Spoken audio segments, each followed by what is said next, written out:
This is a really disturbing story. Police in Arizona obtaining DNA from male employees at a nursing home after a woman who has been in a coma for a decade gives birth. Guys, things are really happening. A woman who has been in coma for decades in a certain nursing home gives birth, and currently police is collecting DNA from all male workers that are currently working in this nursing home to ascertain the person that did it. Things are really happening. Does it mean they don't have CCTV cameras in the nursing home or something? In fact, let me just keep quiet.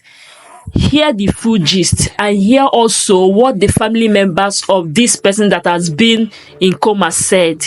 This is a really disturbing story. Police in Arizona obtaining DNA from male employees at a nursing home after a woman who has been in a coma for a decade gives birth. CNN's Sarah Seidner is live in Phoenix with all of the details. Oh my God, Sarah.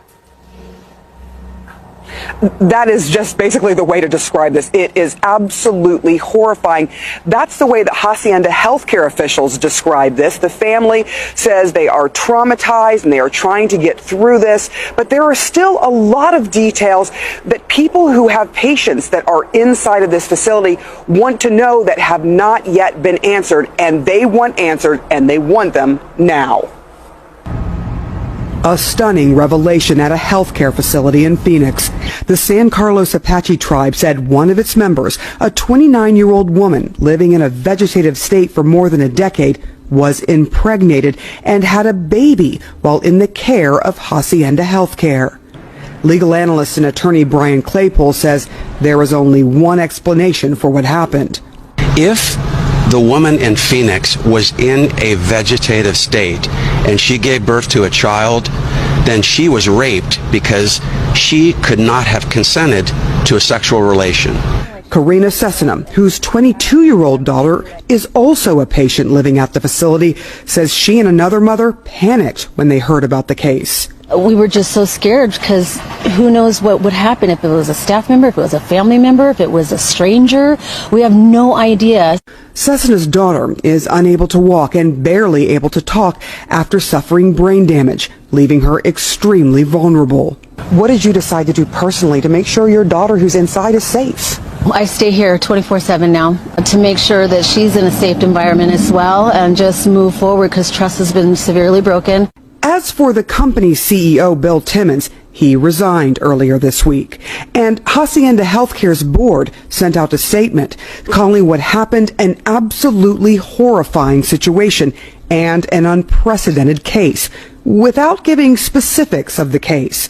CNN witnessed several police cruisers stationed at the facility during the day, and Phoenix police say they are investigating, but have offered no additional details about the case.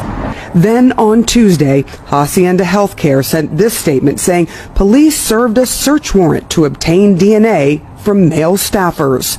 The company said it welcomed the development in the investigation, but Cessna says the healthcare company didn't even inform the families of other patients at the facility about the incident until about 5 days after the birth, and only after local news reports exposed the situation. I think that there's an underlying blanket somewhere that they're trying to hide under, instead of being transparent. They're not being very transparent at all. Again, there are so many questions that people want answers to. We did get a chance to hear from the attorney for the family. The family is not talking at this time, too traumatized to talk. However, they said that a baby boy was born and that boy was born into a loving family and will be cared for. John, Allison. Know what to say. There's nothing we can say. Sarah, thank you very much for that report. I don't know if you heard where they said that the head of the nursing home resigned earlier this week. I just hope that before he resigned, they also collected his own DNA because something is definitely fishy somewhere. How can this kind of a thing happen in a nursing home? Oh my God. I don't even know what to say because I don't really understand. Just tell me your thoughts in the comment section.